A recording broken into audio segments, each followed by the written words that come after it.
Ladies Who Wax. Eavesdroppin.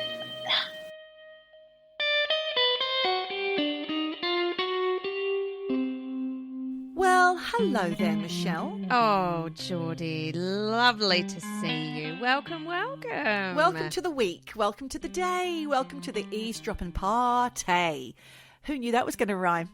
The eavesdropping party. I thought you were going to say greetings of the day. Welcome to the greetings of the day. Oh, welcome to the Eavesdroppin' Party. That could be a new jingle. Let's do it. We haven't done one for a while because we have so many in the bag that are so good. I love hearing when you pull an oldie but a goodie out of the bag in an ep.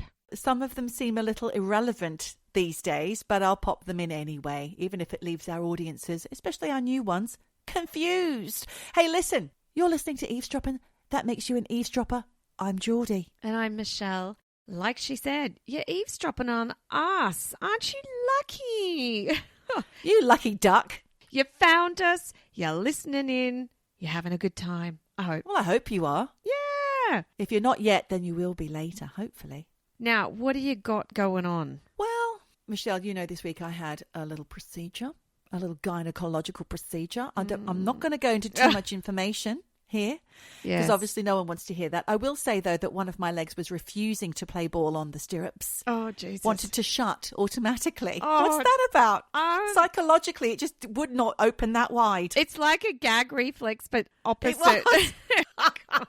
The leg just kept coming in. I was like, I'm really sorry. There's a technical term for that. It's called the anti-akimbo. Yes. Wonderful. I thought you were going to say Neil the scientist would know and he's going to write in. Has he written in, by the way, Michelle? That little bastard. He has not responded to any of our pleas and our cries for help. He's having too much fun in Qatar or the Emiratis or wherever he is. In the bloody desert, yes. Riyadh. Going back to my gynecological situation that I had, it wasn't fun. Do we have to? But I just wanted to say this one thing. The lady who came out to greet me in her scrubs, I knew her. She was a school mum. Oh, Jesus. One of my son's friends' mums. That was fun. She did offer to get someone else, but I said, oh, no, it's fine. So we sat there and, well, she sat there with her water pick and I lay back with the legs in stirrups and we talked about the kids' football. Oh, my God. How suburban can you get? Really? And I hate to say it, but she's had a real insight right into you. Well, I just had to remember that mine wasn't the first or the last cooch that she has to stare into the abyss of. I mean, at least she's a nurse. Can you imagine being... She's not a nurse. She's a gynae. She's a gynecologist. So a proper doctor. Okay. She's got all the equipment. At least she is a proper doctor. Can you imagine a waxer doing this for your job... out of choice because you went to a course on how to wax a V. You know. Well, you did the course because you knew what the job entailed, surely. I know, but in the abstract, you probably think, yeah, I can put a bit of wax on that and whip it off.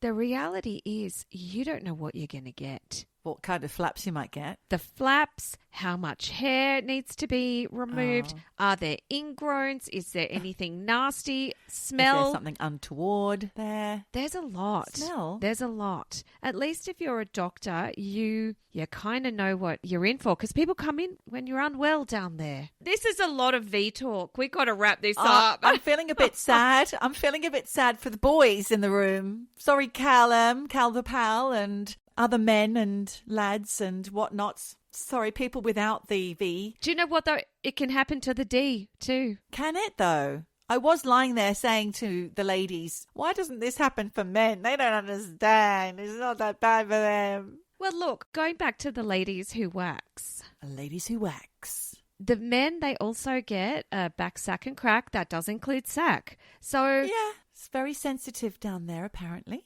Yes, you don't know what you're going to find. It could also be ingrown hairs, nasty smell. Chicken bones. Some kind of discharge. All the stuff. Don't. Why did you have to say discharge? Everything else was manageable.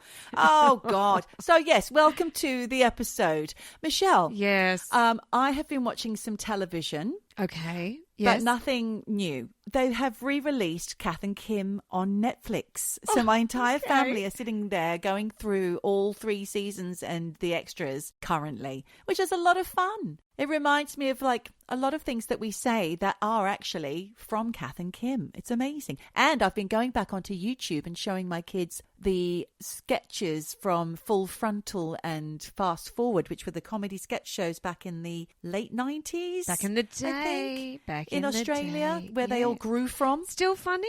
I still like Chenille. Just look for the big pair of legs with the scissor. I don't know. Magda Szubanski and Marg Downey were these 2 ladies doing the Institute de Beauté adverts. Yes. That was funny. Did Magda just die recently? No, I don't think so. She's not very well, but she's alive. I better just Google that. She's a national treasure. She's a national treasure. I think Jen had texted something about Magda. Did you even read the text? Yes, but it was some time ago, like a couple of months. I don't retain that kind of information. You know, I never know when anyone's dead or alive. Okay, alive. Good. I think she might be on her last legs, poor dear. Oh, God. She's got cancer, but I think she's still alive. Good. We'd like a happy ending so far. Well, is it a happy ending? You just said she's on her last legs, Michelle, and you don't even know. I don't, but at least she's not dead. Nice. We wish you well, Magda. Yes, Wishing you well. We do. That's the correct response. Sauce. She made it awkward. She made it awkward. How did I make it awkward? Awkward. How dare you? Awkward. Outrageous. How bloody awkward. How bloody awkward. Well, this is awkward. How bloody awkward. Awkward. Bloody hell. Fuck you. Crow News. I'm moving on to Crow News. Oh my God. Yep. Really? Still on that bloody crow? I'll never get off it. Oh, Jesus. I'll never get off the corvids, Michelle. I went for a dog walk a couple of days ago and I bumped into 2 very interesting people. Okay. Who were there with their cameras, and they said they're there every day, or most days, because they live near to this massive heath that I like to go walking at. And they said they know the crows, the blackbirds, and the ravens in the area. They told me lots of stuff about them, like where they hang out. They have their own patch of woodland or heathland where they hang out. And as we were talking, the fucking crow was talking to them. Not talking words, not talking Russian, but this weird rattle call, like that. And that was him communicating to them because they leave peanuts for him. They said they know which ones are which.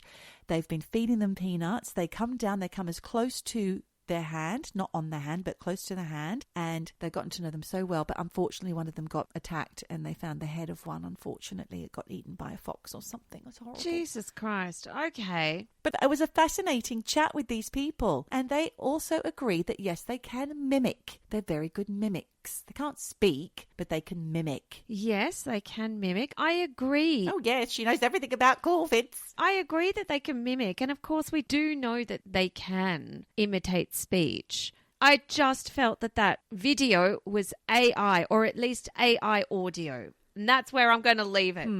Well, because you can speak fluent Russian, so you know what he was saying. Yes. Why don't we ask Janica? Maybe she can decipher a few words. Maybe there's some Estonian in there too. Does she speak Russian? Right. I've got something else to tell you, moving on from Crow News. Have you seen on social media the time traveler trend on the TikToks and the Instagrams? What the hell? It keeps popping up for me and it's very fascinating. It's the sort of thing that we might talk about on Eavesdroppin. It's an account where the man or the person who uses the hashtag time traveler, he kind of builds this dystopian narrative, and he says he's from 2055, time traveler from 2055. It's French though, so it's Le Voyageur de Futur on TikTok if you want to look it up. He frequently posts videos under the hashtag France 2055 or something similar. And he videos himself wearing a mask. Oh. Sometimes it's a respirator style mask. It's very creepy. And claims to be stranded alone in a desolate future Paris. Maybe more AI, but I don't know how he does it. So he says that he got stuck in our time, or is attempting to document the future, which looks like a deserted wasteland kind of version of current Paris, giving the whole thing a bit of a post-apocalyptic theme. And not one single person do you ever see, or car, or any kind of sign of life. And there's all these Parisian landmarks, completely empty, sometimes destroyed. it's just really weird, and I want to know more about it. And is it CGI or AI? It sounds like he's created an AI backdrop. You know how you can go on Teams or whatever and you can put a backdrop behind you. Is Right. it simple as that? But usually they look like they're cut out. But he's videoing not himself there. You'll see him for a second, but then you'll just see maybe he turns up really early, but you'll always get traffic in Paris. Always. At all times of the day and night. Yeah, but that's why it's AI, because Paris never sleeps. The other thing too is, excuse me to all the French people who listen, he's French. Come on. What? You know I'm not a big fan, and I Well, just... that's very racialist, Michelle. Oh, it is. He sounds a bit attention-grabbing or something. I don't know. Bit me. Isn't everybody who's on social media, says the girl on a podcast? That's exactly it, says the girl who has a freaking podcast. Well, I will check it out. It's intriguing. And when we think about some of the stories that we do on our podcast, like the time slips in particular, Yes. I find it fascinating. And sometimes you'll see on social media kind of conspiracy forums or whatever, some people like to point out that they have found evidence that there are people stuck in time slips, like photos from the 1930s where they're holding an iPhone or something. Okay. They're not, but it could be misconstrued as one. Yes. Or they've got Wayfarers or something on. Right. Oh, gosh. I mean, it's a lot to unpack. I'm going to link the shit out of all that stuff on the Patreon. And if you're not a patron, why the bloody hell not? Well, you need to be, is what she's trying to say. Just go over there, pop a coin in the slot. Apparently, it's less than a packet of Chewy, as Michelle calls it. Packachooey. And then you get links aplenty, lists of television shows to watch, all of the stuff. Okay, well, thank you for the COVID news. Thank you for this time traveler. I just have my doubts about a time-traveling French guy in Paris. Well, of course you have doubts about it, Michelle. Come on, we've all got doubts about it. Most of the comments are very dubious. They're like, because he also tends to travel to Germany as well. I think there's been some German pics. It's very unusual. It's weird, and the mask thing doesn't make any sense to me. So it's just for likes and follows, I think. You know, I was on Pinterest the other day because obviously, you know, I'm looking to remodel a bathroom, also a bedroom. So I've been going on there on Pinterest for ideas. And the amount of AI generated content on there is crazy. And people aren't so kind. They're like, more AI slop is what they say. Oh, slop. Slop. And I thought, okay, so people are just calling it out. Yeah. But they're not calling out this guy, or maybe they are. Yeah, they're calling it out. Yeah, they are. Some of the comments are calling him out. They're not saying that he's AI slop, I guess. I haven't seen that, but they're just kind of laughing at it. Yeah, okay. People could be laughing on the other side of their face if it's real, but Oh, I hope not. I'll have a look. Yeah, well, yes. Okay, wonderful. Well, thank you. The next thing I'm going to talk to you about today, nothing to do with AI. Or time travel. No, it's not to do with time travel, but Oh. kind of is. And you'll see what I mean. Because I'm going to look at 2 near-death experiences. Oh, you love an NDE, Michelle. I do love an NDE, and these 2 really have a lot in common. Oh. But the reason I'm doing this today, because I was actually going to do something else. I recently went through a bit of a tough time with a family member where I really thought, I'm not sure this person is going to get through this. And I had watched this person's account of their near-death experience. And there's one bit that really struck a chord with me. So I'm going to start with a woman called Karen, who, before the name Karen became offensive. Yes. It's back in 1982. She was 32 years old. She was working as a physical therapist at Alaska Hospital and Medical Center in Anchorage. And she went into hospital for what should have been a pretty straightforward back surgery, if that actually exists. Oh, that doesn't sound very straightforward. No. Apparently she'd had back surgery before, so it was kind of like a second or third try. God. Oh, gosh. Poor Karen. But she's a God-fearing lady. I know. Poor Karen. And before the operation, she asked her friends from church and her friends back in New York to pray that her surgery would go well and that she'd be able to keep on working as a physio and continue her career. And on the morning of her surgery, her husband and 2 kids walked beside the stretcher until she reached the operating doors, like the doors to the operating room. And she says she remembers being rolled in, lying face down, because, they were going to be opening her back up. Yuck. Oh, Michelle, that just affected me. I know, it's grim. But then she said the anesthesia kicked in, and that is the last ordinary thing she remembers. Oh, ordinary. Yeah.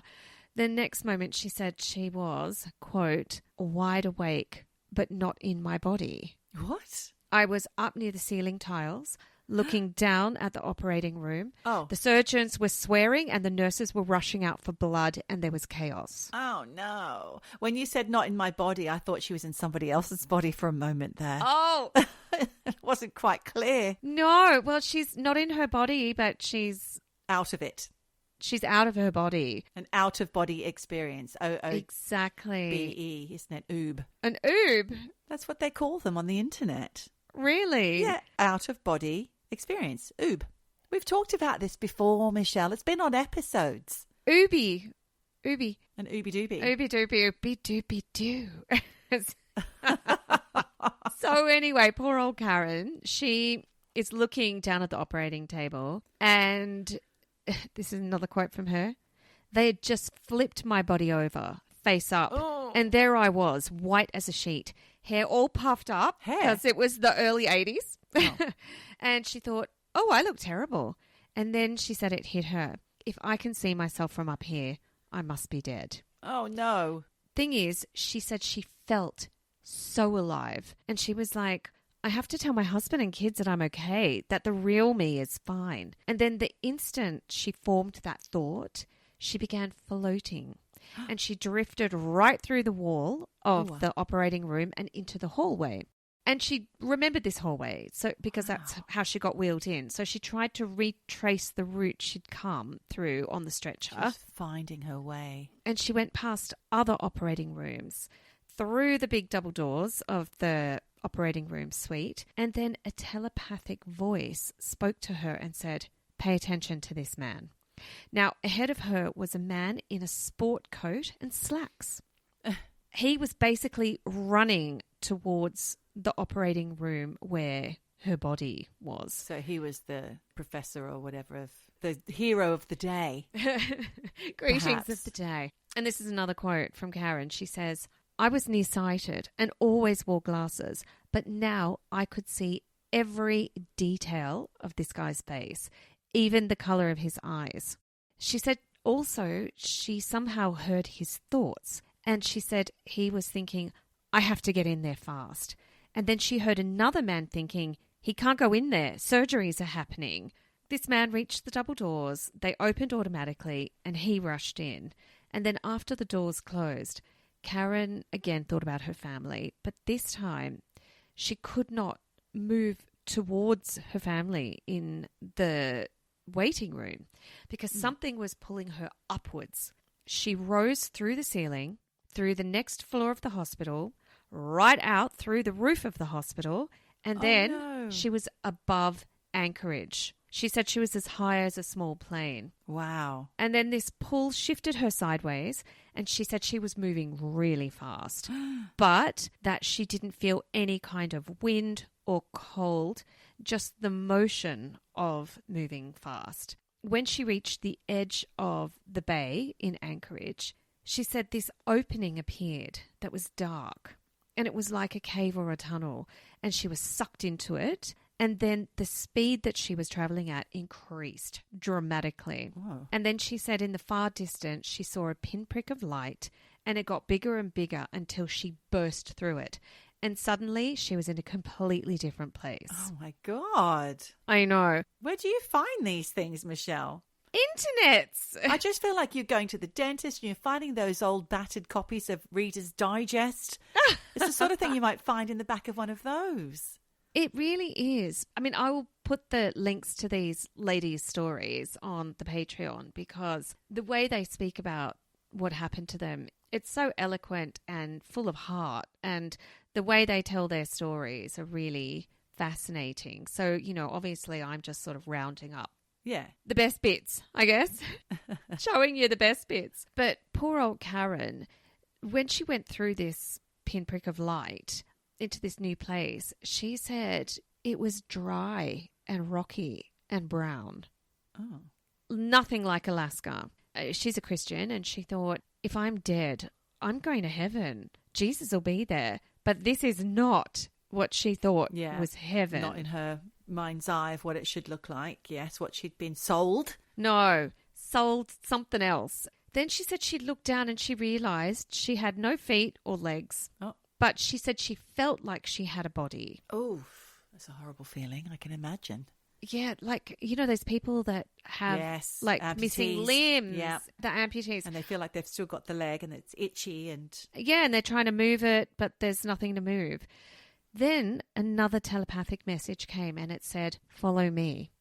Oh. Now, to the left was a man climbing up a slope, is what Karen said. She said he had black hair tied back with leather. Oh. And he had an off-white toga Oh. that was to the mid-thigh.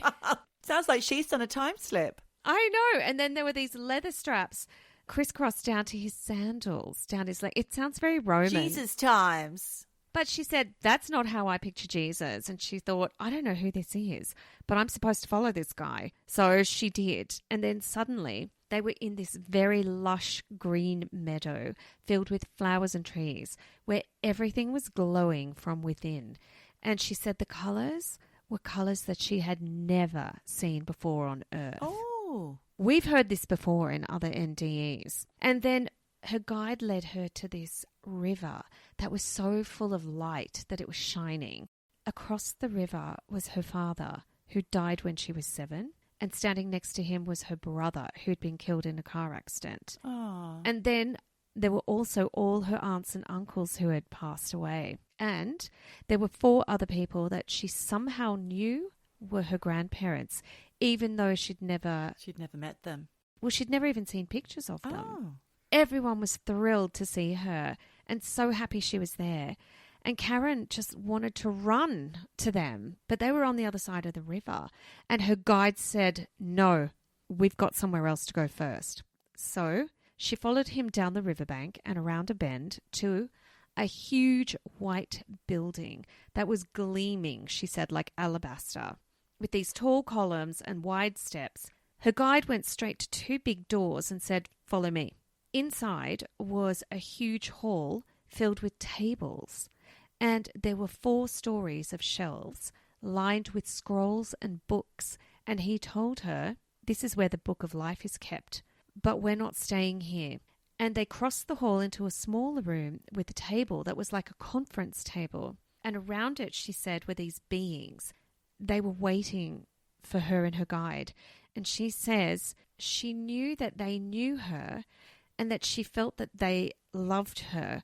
And then her guide said, we're going to review your life. Oh no, I don't much like that. Your life flashing before your eyes, that kind of thing. Kind of. Or a flick through the book of life. Kind of. But do you remember we had this very similar documentation from another NDE where they were shown Yes, it does sound familiar. a review of their life. Yeah. Then at the centre of this table, she said it became like a hologram. And from this hologram rose these scenes of her life from birth until age 32. Oh, how would you feel looking at that, Michelle?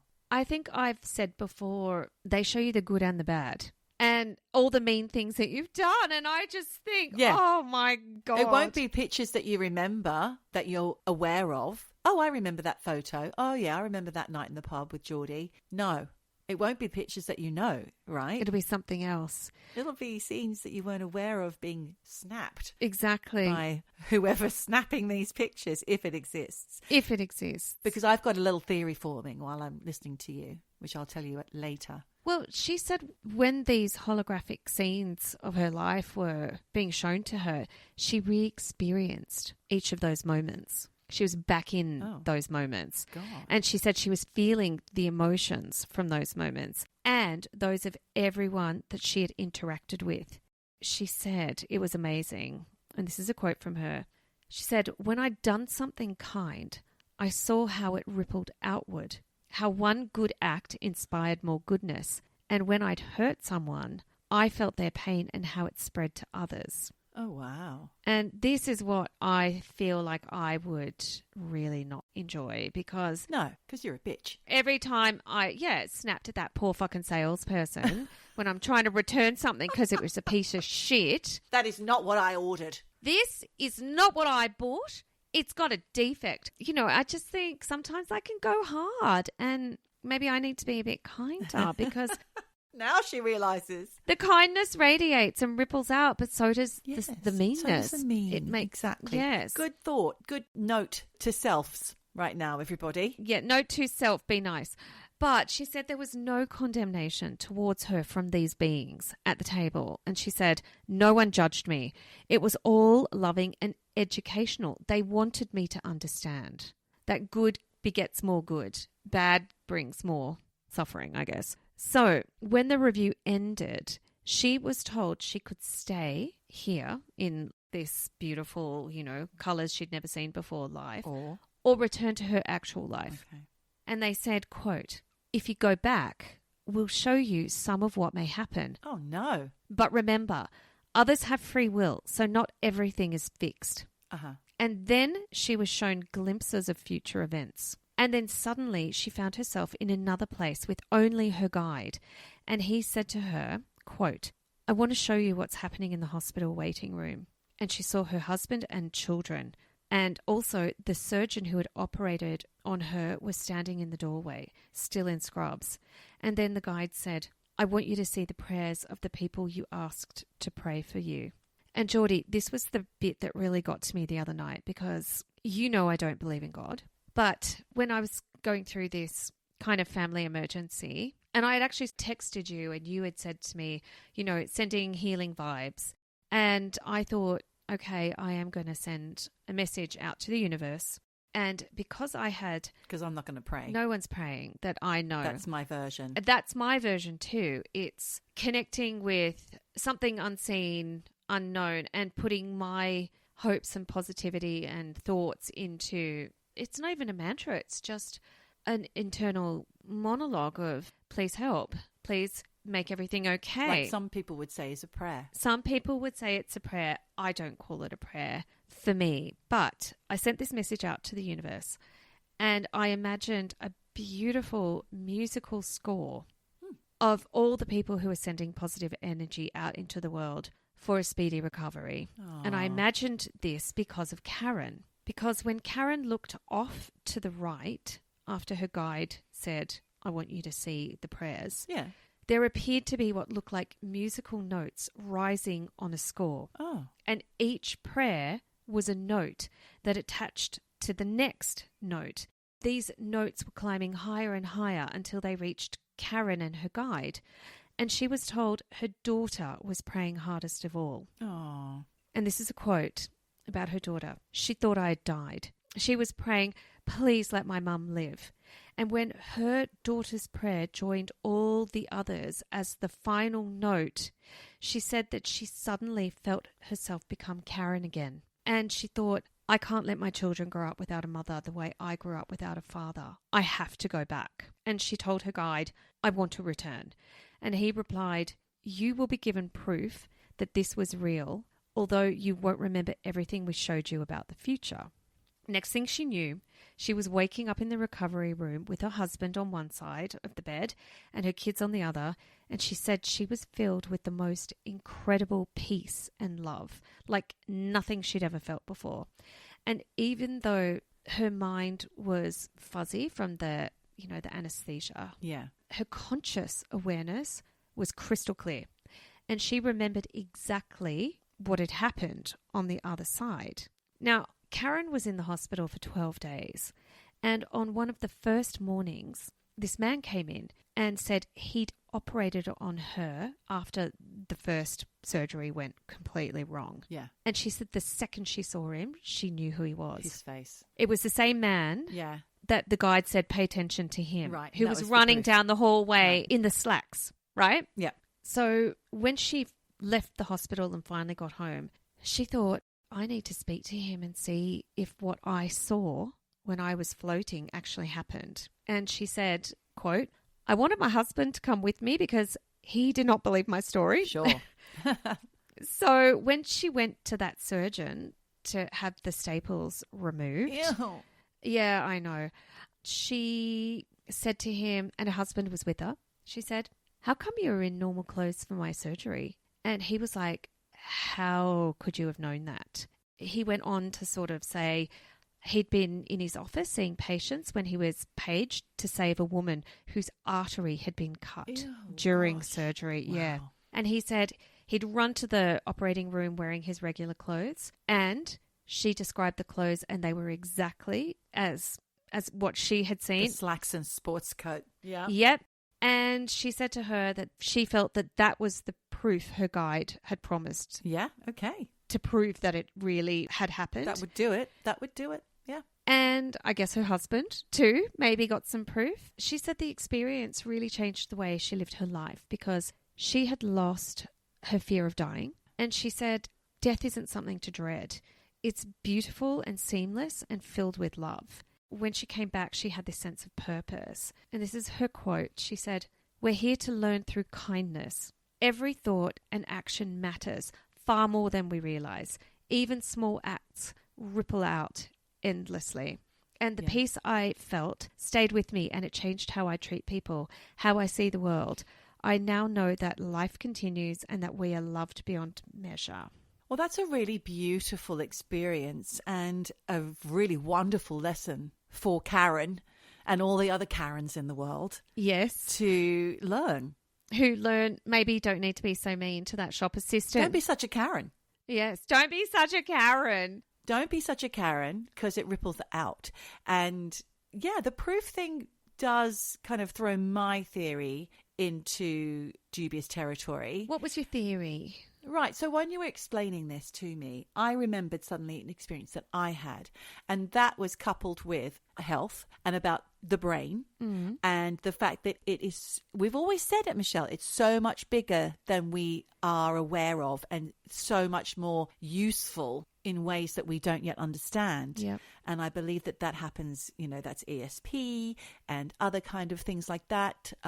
You know, telepathy possibly. Yeah. When we've talked about non-verbal autistic people who are able to communicate telepathically, we believe that because I believe that the brain is capable of much, much more than we currently use it for. And I was wondering as I was listening to Karen's story, because we have heard this before, the colours that people have never seen before, the life flashing before your eyes, all of that stuff. I wonder if there's a part of the brain that begins to shut down and other parts might spark up, or other parts of it suddenly become active when your body is in distress, or you're losing lots of blood, or it's some sort of way of going higher to cope with the stress of your physical body. And that is the experience that you have. And then I remembered something that I experienced when I gave birth to my youngest child, who it's exactly 13 years ago today, because it's his birthday. Yeah. It was my final birth, and it was done slightly differently because this was the first one that I didn't get an episiotomy. I won't go into detail about that. If you don't know what it is, Google it if you think you can handle it. I tore naturally, basically. And when that happened, I passed out from the pain. Like I completely passed out. And I was, in my mind, gone. Somewhere else completely different. And I was gone for quite some time. Right. But apparently it was only a couple of seconds or a minute, not less than a minute. Yeah. My husband, the nurses were all screaming at me to push because I was in the middle of active birth, childbirth. Fuck. But I'd fallen asleep. Well, or passed out. Yeah, passed out probably. For me, I was somewhere else completely. Michelle, I was in a field. I don't remember colours, but I do remember feeling very peaceful and having a really lovely, cozy time, like Little House on the Prairie style vision that I was in. And I was enjoying it so much. And I was mildly irritated because people were calling my name and I was aware of that. But I was like, no, you know, when you're asleep and you don't want to wake up. Leave me alone. Leave me alone. Yeah. Exactly. But then eventually I was brought round, forgotten exactly where I was, had no idea. It had to all come back to me really quick. And it all happened very quickly. Yes. But in my mind, I'll never forget that moment of pure peace in the middle of such hectic chaos and terror and pain. Oh my Pain God. like I'd never experienced before, because even though it was my third child, like I said, I'd never experienced a natural tear before. Yeah. So it was a lot. And I just wonder if other people have experienced that. It's not near death. I wasn't dying. No. But I was in a lot of pain. Yes, but...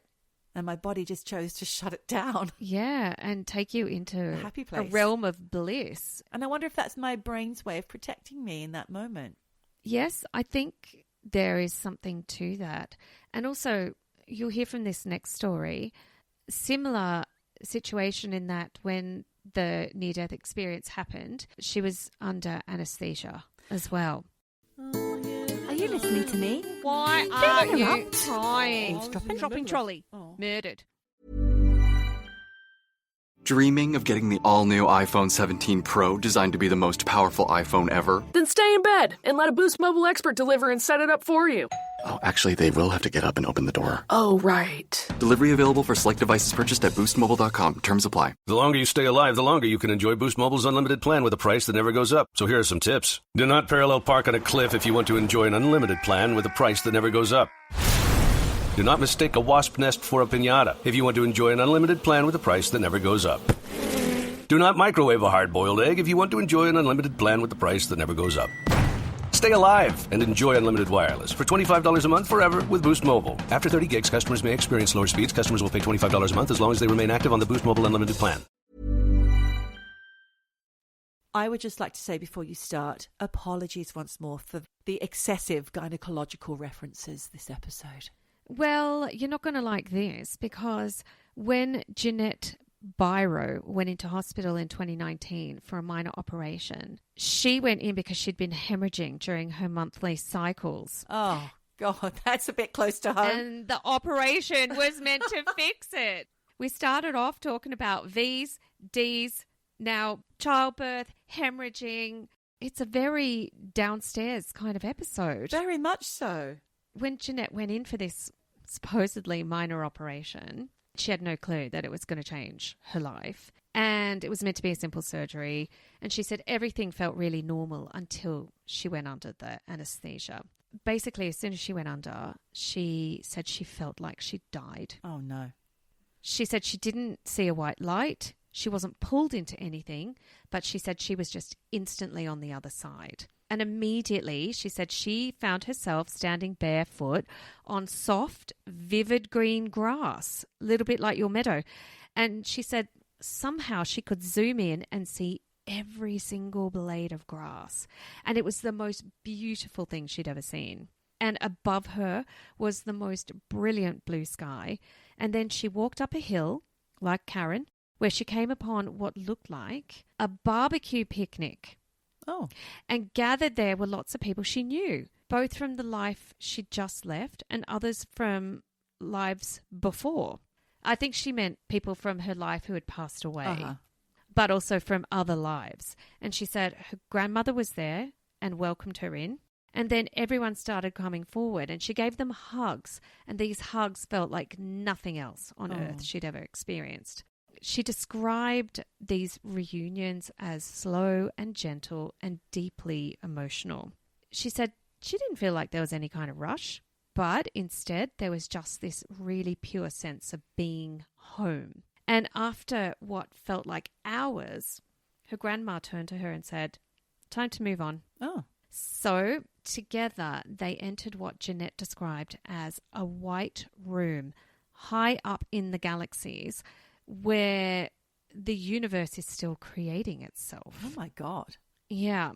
And then she went through enormous windows and she said she could see stars and new worlds being born. What? Yeah.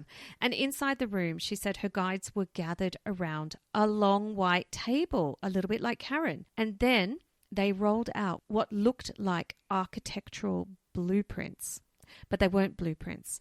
They were rolling out what turned out to be her life. Oh, my goodness. Now, down the center of the blueprint was this pulsing, iridescent thread of light. And she said, quote, that pulsing light, she said, I knew that meant I was still alive somewhere. And then this group of beings began her life review. Like I said, the lady previously that we've spoken about who had an NDE had this life review. And basically, she was shown this blueprint of her life and she was asked to examine everything she had experienced up to that moment. And like the other lady, Karen said, there was no judgment. And she said it was completely supportive and all there was understanding and love. And then came the question, do you want to stay or do you want to go back? And she said she remembered thinking, of course I want to go back. Yeah. She wanted to see her family. She wanted to finish her life. And then the guides explained that if she chose to stay, it would be as simple as flipping a switch. She said they told her, you're just going to have a heart attack on the table. Oh, my God. And she said when they told her that, there was no fear. And she said she actually felt really calm knowing that she had a choice. But before she decided, she said she was shown her higher self and that her higher self looked exactly like her except radiant. It was the most pure and complete version of who she was. And she said, quote, I could see her and feel myself as her at the same time. And from that vantage point, she said she suddenly felt the immense value of a human life. And she said she had a really clear and very deep revelation. And that every moment, even the hard moments, carry so much meaning at a soul level. And she said when she felt that, she said she knew she wanted to go back. So her guides then unrolled the rest of the blueprint and showed her the path that lay ahead for her if she went back. This next bit, Geordie, I haven't heard this in terms of an NDE, but she said... So this is new, is what you're saying? Okay. Quote, they told me I could change parts of it. Oh. Meaning her blueprint. Oh. And she said that each destiny point looked like a fuse in a fuse box. One represented her chronic health problems that had plagued her for years. And they said, you can take it out and replace it. So she did. She said, I pulled out the fuse for illness and put in a good one for good health. And I even said, okay, we'll see, because I didn't quite believe it could be that easy. Does that mean it's imbalanced elsewhere? I don't think so. Then the guide said to her, you're going to remember this first change, and that she would only remember the other changes that she made to her blueprint when that fuse box kind of time came around, that she'd changed something. And they said to her, you're not going to have a conscious memory of what these changes are, but you will for the first one, so that what's happened here is real to you. Oh, okay. This is like when the guide with Karen said, remember this man. So then at that very same moment, she said she felt her spirit go back into her body. And she says she knows she had her eyes closed, but she could still feel her grandmother was with her in spirit. Then she says she heard her higher self speak through, which was really weird because she said when she'd had other surgeries in the past, when she was waking up from the anesthesia, she said she wasn't coherent. Everything seemed like fuzzy and slurring, and that nothing she said makes sense. But she said as soon as she popped into her body, her higher self said to the nurse through her with clarity, I need you to write something down. I need you to write down these 4 things. They're very important, and I need you to fold up the paper and put it in my hand. And the nurse was like, okay, what is it you want to say? The 4 things were great bubba, tree roots, time to entwine, and I went far. Okay. She said the nurse wrote them down on a piece of paper, folded it up, and put it in her hand. And in that moment, she realized that those words were keys to what was going to help her unlock her memory later on. I like the idea of that it's all going to be revealed at some point. Great Bubba. What does that mean? Well, I think it could be her grandmother. I don't know. She said when she was being wheeled into the recovery room, she saw her mum and she gave the note to her mum and said, don't lose this. And then when her pain meds wore off a couple of days later, her spirit said to her, it's time for you to remember. And she read the words again and she said everything came flooding back to her. The grass, the barbecue picnic, the room, the blueprints. And she said she sat in her parents' backyard and told them the whole story of what had happened to her during surgery. And then she said she remembered that she'd agreed with her guides that if she came back, she would share her story with people, not to try and convince anyone of anything, but just to help. She said actually coming back was not easy for her. Right. She felt comfortable where she was, happy. Yep. And she said it really took about a year to kind of accept that she was back in this human body because the energy on the other side was so pure and harmonious. Coming back into the world felt really heavy and dense with emotions and suffering. And that's our lot in life, isn't it? Quite literally. Yes. And she said for her, she realized that Earth was kind of a training ground for the soul. And quote, when we agree to come here, we do it from that place of balance. But once we're human, we have to navigate all the heaviness. And it took time to reconcile those two perspectives. Oh, I want to pin that. I want to use that. I want to keep that somewhere, put it on my pin board to remember. Yes. It makes a lot of sense to me, weirdly. Yes. It's funny what people resonate with. I guess Yeah. that really resonated with you just then. She said when it comes to suffering, she said what shifted for her was how to respond to it. And she explained that when we're in those moments of suffering, the challenge as she sees it is to dig deep and to try and bring light into those moments of suffering somehow. Because according to her, she says that's where our power is. She sort of gave this example of, you know, whatever your situation is where you're suffering, she said you need to think to yourself, okay, this is awful, but what's worse? And when you think about something that in some way is worse, and you realize there are worse things, and that if what you're suffering and you're experiencing isn't the worst, then there's some kind of gratitude and appreciation there because you're like, this is really shit, but there's worse. Yeah. And that's where your power is. And then that feeling can help you make a shift. And she said that, you know, suffering can really teach people resilience and spiritual strength. And that even though doing it is never easy, there's meaning in it. Right. And it can be really meaningful. On reflection, Ginette says that her experience at the round table was what she kind of calls her soul council. And that during her life review, when she, you know, and all her guides sat around with the blueprints with no kind of shame or guilt, she said it helped her understand why things happened the way they did, both the good and the bad. And she said the blueprint of her life was like looking at a subway map, and each point represented a lesson her soul chose to learn in this life before incarnating. And then at death, that blueprint is reviewed again. And she said, quote, we go over what worked and what didn't and what we want to bring into the next lifetime or the next incarnation. So, for example, she said, you know, if you didn't overcome an addiction in one life, you might carry that lesson forward until you learn it and conquer it. That sounds like the Buddhist nirvana and karma and all of those kind of ideas that associate with Buddhist reincarnation. Right. So you become enlightened because every life you learn a lesson. Yes.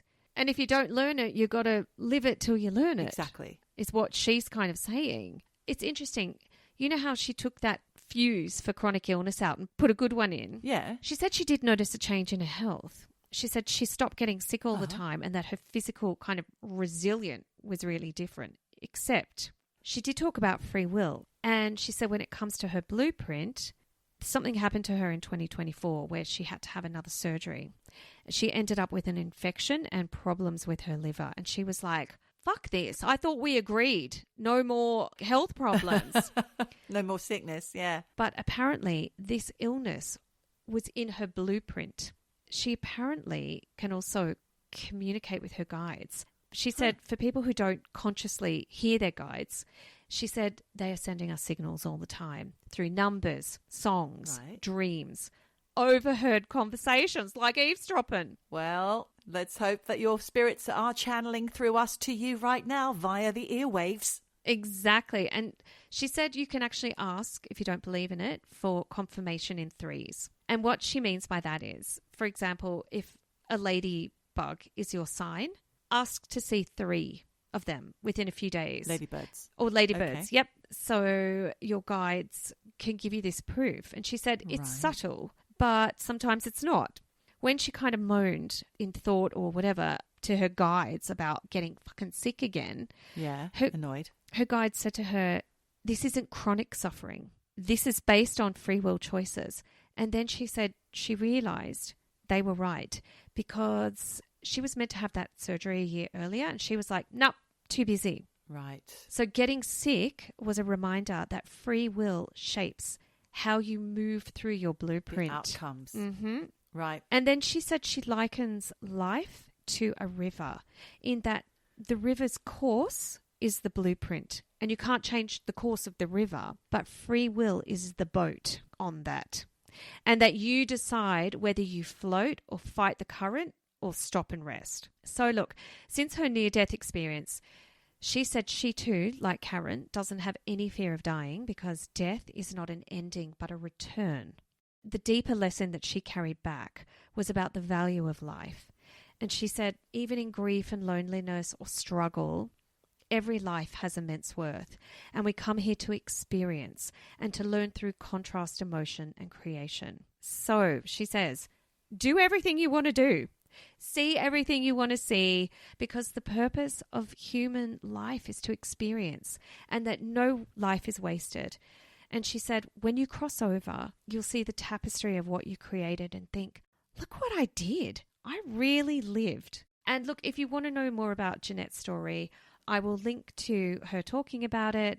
I think she also has like a YouTube channel and I'll pop those on the Patreon. Absolutely fascinating, Michelle. And whether you agree that this is something that both Ginette and Karen experienced and countless others who have reported OOBs and NDEs, Yep.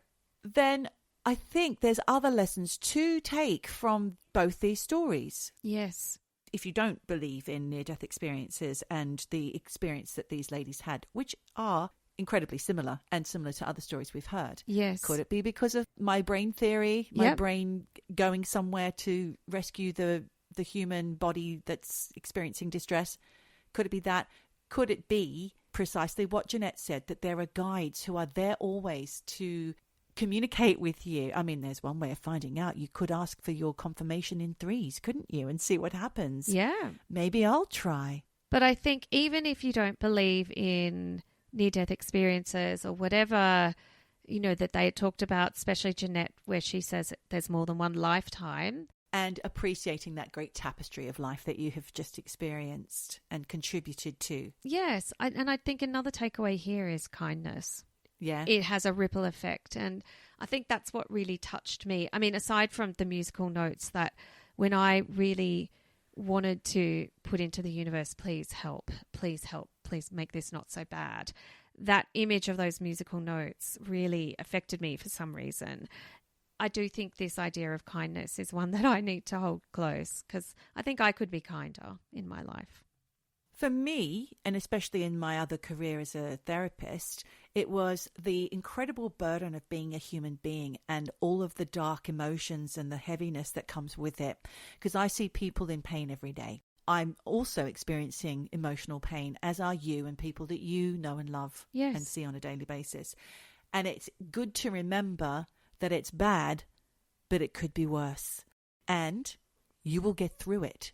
You just need to look at it. You need to experience it and you need to accept that this isn't it forever. Yes, and I think her point was when you dive into that suffering and you're like, this is shit, but if you have the strength to go, it could be worse, then it's a glimmer of hope that, okay, I can get myself out of this. We got a bit bleak, we got a bit dumb. We're two birds yakking, just having a laugh. Well, anyway, look, thanks for listening to my NDE stories. I hope people out there I've enjoyed them. they got something out of it. Maybe there's a takeaway for you. If so, write in because we love it when you do. Do write in. That's right. The address is hello@eavesdroppin. Podcast.com. That's the emails, or you can go onto our social medias and reach out through that means of communication. Yes, eavesdroppin _ on Insta. In the meantime, Geordie, I think there's only 3 things left to say. Would those 3 things be wherever you are? Whatever you do, just keep eavesdropping. eavesdropping. That's actually 9 words. We only just figured that out. Eavesdropping. Eavesdropping. Dropping. Eavesdropping. Dropping. Eavesdropping. Eavesdropping. Dropping.